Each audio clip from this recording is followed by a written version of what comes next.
Hello investors, welcome to another one with interest in investing. In this video I'm going to cover off the mindset shift that a lot of people have to get through to start investing regularly and things around that. So reasons I've had why when I've spoke to friends, family members who have said they don't invest, when I've asked why, because it's not that hard these days. As I touched upon in the last video, there's a lot of online apps and platforms with zero commission. So if you're not aware of that, there's Hargreaves Lansdown, which is probably the biggest. AJ Bell's another big one. Interactive Investor. These are all online ones, but they're like premium ones. So every trade you make, buy or sell, as well as buying or selling the stock and an FX fee, which is foreign currency. If you're buying or selling a European or American stock, you're going to always have to pay the FX fee. But these big companies I've just named, Hargreaves Lansdown and so forth, also add a fee on for buying and selling. Sometimes it can be up to £5. And if your stock's only a small stock, a couple of pounds, it's not even worth it. You're losing more money in the trade. Whereas there are the online platforms that are free now, really starting to take over. Free trade, trading 212. I think plus 500 might be another as well. I've got one of free trade and trading 212. Heavily recommend both of them. If you do want me to do a video on these, give you a bit more of a deep dive into what the platforms are like, why I highly rate them, then I can do that. Comment down below. Another thing I just wanted to sort of cross off in this is the fact that you might have that mindset. You might be sat there thinking, I'm not going to invest. It's only rich people invest, which I've heard family members, friends say to me. But you do have to sort of flip that switch in your mind and think, why are these people rich? Really wealthy people. Look at Warren Buffett. He is a man who's self-grown massive income to become one of the richest people in the world. In my eyes, he's one of the probably the greatest businessman of all time, because there's no company behind him. He bought Berkshire Hathaway. It was, I believe, a sort of fabric company. And from there, because it was dying out, fabric manufacturing in the US, he started to buy shares in other companies, which over time those shares have become worth more and more and more. Some of these well-known investments like McDonald's, Coca-Cola, and some of these stock pay dividends. He's spent the dividends buying more stock, which ultimately leads to bigger dividends.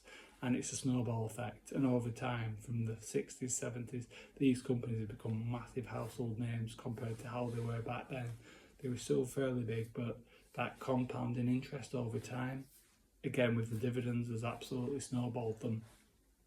Then he's bought into things like Apple and other newer technologies. This isn't a video about just talking about Berkshire Hathaway, but if you want me to do a video on that, I can do.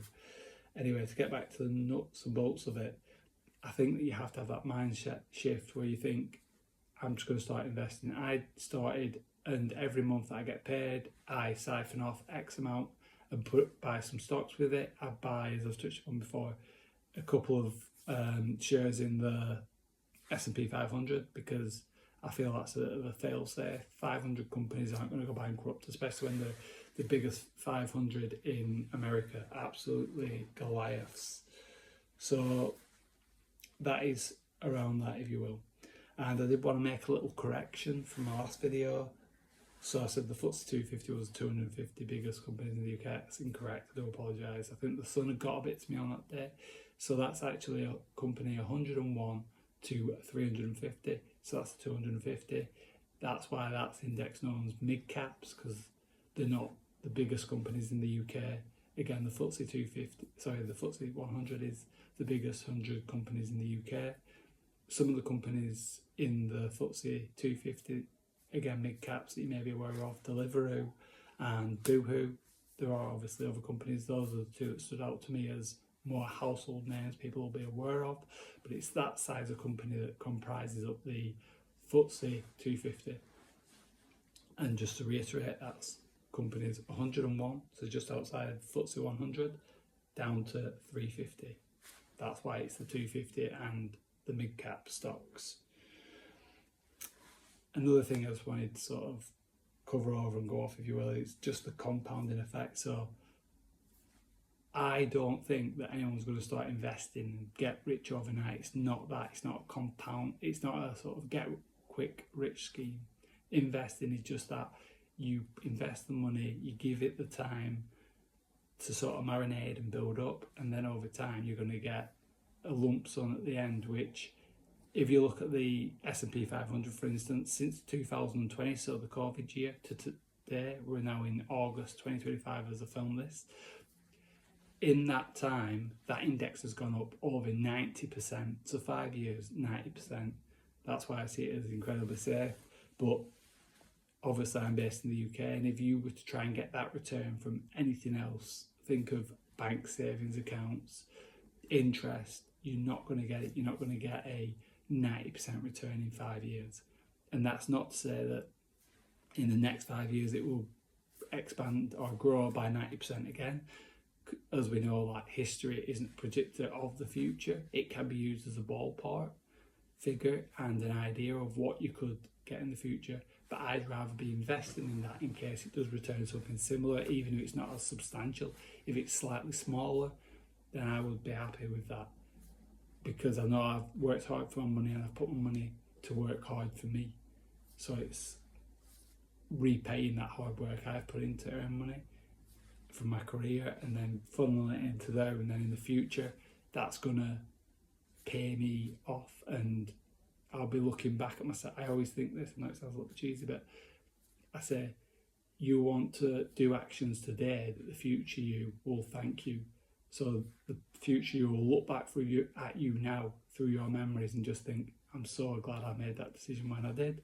And that's what you can do if you start investing.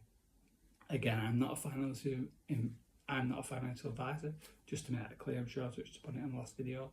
These videos are more for community and understanding investing. If you don't understand investing, you've never invested, I want to try and make it clear,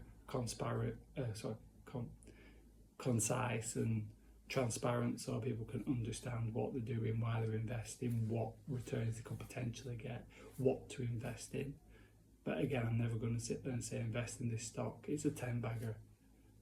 10 bagger just means it's going to explode and become 10 times bigger.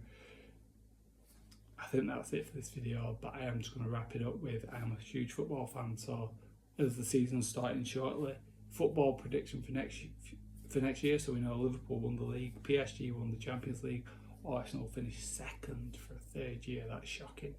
I think Arsenal haven't invested wisely. I think Liverpool have invested very wisely. Some other clubs like Newcastle have had a bit of a struggle, and obviously Zach, who knows what's going to happen with him. United, it hurts me to say, but they seem to have invested pretty wisely, especially to get Sesko over the line. So my prediction, to round it up, is Arsenal, the second masters, going to finish 4th or below 4th. That's it for now. If you have enjoyed this video or found it valuable in any way, please do consider liking and subscribing. For now, speak to you in the next one. Peace.